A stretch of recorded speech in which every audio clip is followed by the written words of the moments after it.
on peut faire facilement des erreurs d'interprétation. L'autre jour, je disais à propos des rapports entre les hommes et les femmes qu'il y avait une alternance. Mais c'est une conception un peu grossière des choses, il n'y a pas une alternance. Il y a une alternance, non pas dans le fait qu'il y aurait tantôt des hommes, tantôt des femmes, mais qu'il y aurait tantôt des hommes et tantôt des hommes accompagnés, aidés par les femmes. C'est pas du tout la même chose. Voyez-vous, donc on peut faire très facilement des erreurs d'interprétation.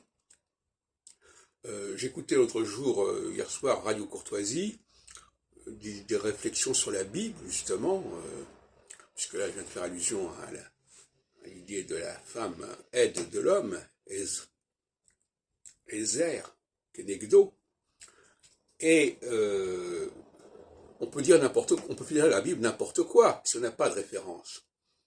On peut dire que Dieu a dit que les hommes et les femmes étaient égaux, ce qui n'a pas du tout été le cas. C'est ce qu'on fait dire à Gilles Bernheim d'ailleurs. Mais on voit que ces discussions, j'ai écouté hier soir, ces discussions sont hors sol.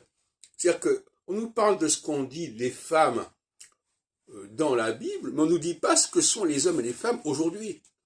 Et on ne peut pas comprendre les textes si on n'a pas des bases anthropologiques solides. Alors, moi, j'avais envie de demander à ces gens qui parlaient, mais dites-nous, vous, ce que vous avez pu observer concernant les hommes et les femmes. Alors là, ça va être n'importe quoi.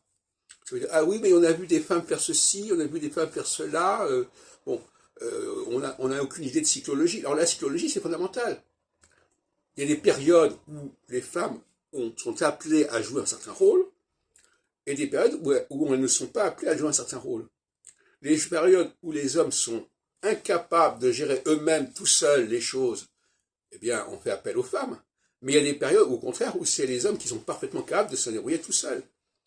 Donc, si on a une approche qui est absolument atemporelle, acyclique des choses, où on ne voit pas ce qui peut alterner, on ne voit pas ce qui peut venir après l'autre, se succéder, etc., bon, bah, on dit n'importe quoi.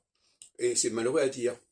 Donc, il faut toujours un dialogue, une dialectique entre ce que disent les textes, et on peut leur faire dire n'importe quoi, et en plus, les textes peuvent être manipulés, peuvent être truffés d'erreurs, corrompus, etc. Et quand même, ce que nous observons. Et précisément, c'est toute la dialectique. La capacité d'observer le monde, c'est à mon avis quelque chose de très masculin. La capacité à s'intéresser aux traditions, à ce que les textes nous transmettent, c'est techniquement féminin. Alors, il y a des périodes qui sont les périodes de solsticialité où les hommes et les femmes sont séparés. Les hommes font des choses avec les hommes, les femmes avec les femmes. Et puis des périodes où il est demandé que les deux se rejoignent, se conjoignent. Ce n'est pas du tout l'idée de tantôt les uns, tantôt les autres. C'est tantôt seulement les hommes et tantôt les hommes avec les femmes.